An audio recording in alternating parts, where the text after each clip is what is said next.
Assalamualaikum, salam sejahtera. Selamat datang ke channel The Bolas. Dalam siri baru Gempur Piala Asia, kita akan bercerita dan analisis taktik yang bakal digunakan 3 lawan kita di bumi Qatar bulan depan. Kita akan mulakan dengan lawan terbesar di dalam kumpulan kita, Korea Selatan. Selepas Klinsmann bermula dengan 5 perlawanan tanpa menang, 5 perlawanan terakhir pula menyaksikan total dominasi, di mana Korea Selatan memenangi kesemua 5 perlawanan dengan 19 gol dan tiada bolos. Dengan Kapten Son Heung-min berperanan penting dalam hampir kesemua perlawanan ini. Korea Selatan telah bermain dengan 2 formasi di bawah Klinsmann, tetapi kami percaya mereka mungkin akan memilih 4-1-4-1. Bahagian pertahanan diketuai oleh Kim Min-jae dari Bayern Munich. Di bahagian tengah, Park Yong-woo yang bermain dalam Liga UAE sebagai pivot tunggal. Bagi 4 slot di depan akan diisi oleh kesemua pemain yang berada di Eropah. Melalui carta Piala Dunia lepas dari laman Total Football Analysis ini, kita boleh membentuk gambaran yang baik tentang gaya permainan Korea Selatan. Korea marah sehingga ke pusingan 16 terakhir. Walaupun berlainan jurulatih, tetapi dengan skor yang hampir sama, pastinya sisa-sisa DNA juga tidak lari jauh dari sebelum ini. Jelas sekali, Korea Selatan ialah satu pasukan yang cuba bermain secara front foot dengan 84.8% dalam hantaran ke depan untuk setiap perlawanan.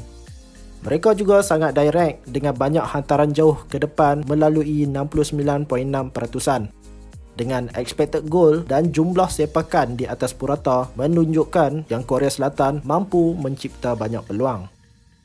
Sejak dipegang Klinsmann, terdapat perubahan ketara dengan gaya permainan Korea dalam penggunaan single number 6 bukannya double 6 di hadapan bek tengah. Mereka melepaskan lebih banyak gol daripada sebelumnya tetapi menjaringkan lebih banyak gol juga.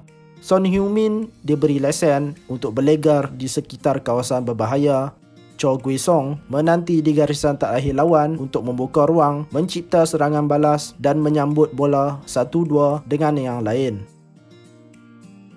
Pendekatan Klinsmann dibina di sekitar pertahanan yang kompak dan serangan balas yang pantas. 2 pemain sayap akan bermula tinggi dan lebar untuk mengunci bek sisi lawan daripada keluar memberikan tekanan. Bek kanan dan bek kiri Korea biasanya mempunyai ruang untuk menerima bola.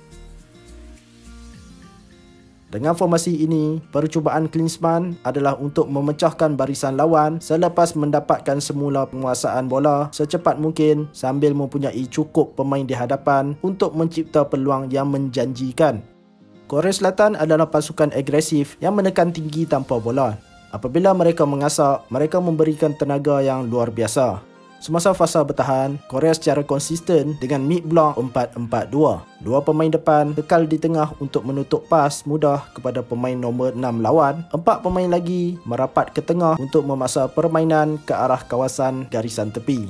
Hantaran bola ke garisan tepi ialah isyarat pemula untuk Korea menekan lebih agresif. Apabila mereka menekan, pemain di depan menekan diikuti pemain di belakang. Seluruh pasukan bergerak sebagai satu unit dan berat ke sisi bola, menjadikan lawan terperangkap di kawasan kecil kalah jumlah pemain lalu melepaskan bola. Di sini, satu demi satu pemain China dapat dikawal rapat. Sekali lagi, pas ke garisan tepi menjadi isyarat untuk mereka aktif memburu sehingga memaksa kesilapan. Korea Selatan suka untuk sekurang-kurangnya 3 hingga 4 pemain menyerang zon penalti. Satu contoh lagi, Son Heung-min mengejar keeper sambil membuat cover shadow kepada lawan di belakangnya. Keeper diberi hanya satu pilihan di mana Lee Kang-in sebagai sayap far side juga ikut berat ke arah bola. Rampasan berlaku dan peluang dicipta oleh Korea Selatan. Tetapi bentuk formasi ini yang merapat dan berfokus ke tengah juga boleh menjadi titik kelemahan mereka. Jika lawan dapat menggerakkan bola dengan baik, ia boleh menimbulkan banyak isu kerana situasi 2v1 dapat dicipta dengan bek sisi Korea. Kuncinya ialah menukar arah permainan dengan cepat ke arah far side. Bek sisi Korea, Lee Ki-jae juga terlihat ada kecenderungan untuk terlalu masuk ke tengah. Jika Malaysia mampu lakukan ini dengan baik, peluang cerah untuk Arif Aiman dan juga Matt Davis menyerang ruang kosong itu. Apabila Lee Ki-jae ditarik ke dalam, bantuan dari Hwang Hee-chan untuk turun bertahan juga lambat sampai. Masalah ini timbul dalam setiap perlawanan terakhir Korea Selatan yang kami tonton. Ini jelas ialah masalah sistemik yang Jurgen Klinsmann masih tak dapat hentikan dan perlu Malaysia expose. Tambahan, dengan dinamik sebelah kanan Malaysia yang baik, Malaysia juga sentiasa ada pilihan untuk menempatkan Arif Aiman dan Faisal Halim di sisi sayap yang sama. Seperti ketika menentang Republik Kyrgyz, pergerakan Faisal menarik lawan lalu mengosongkan ruang untuk Arif menyerang. Peranan nombor 6 Korea ialah peranan terpenting dalam formasi ini. Pemain tengah yang baik membolehkan pasukan mengawal kawasan padang dan secara konsisten juga akan menepis sebarang serangan lawan. Sebagai pemain tunggal di depan bek tengah, target utama Park Yong-woo ialah untuk bergeser dari sisi padang ke sisi padang untuk membantu Korea alirkan bola. Dapat menghindu bahaya, posisi yang tepat, membaca permainan dengan baik dan membuat banyak pintasan.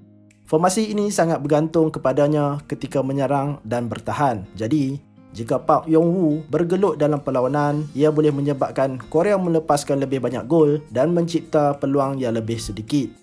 Dengan pemain sayap mereka yang memiliki kebolehan menggelecek, mereka sentiasa mempunyai pemain yang bersedia untuk berlari di belakang barisan terakhir. Apabila Park Yong-woo bergelut untuk bina serangan, salah seorang pemain nombor 8 Korea akan turun selari dengannya untuk memberikan option pass. Lawan akan mengikuti pemain ini dan secara tak langsung membuka ruang di belakangnya untuk Son Heung-min yang bebas bergerak di zon 14 ini. Secara fizikal, Park Yong-woo juga bergelut untuk melindungi seluruh ruang ini seorang diri.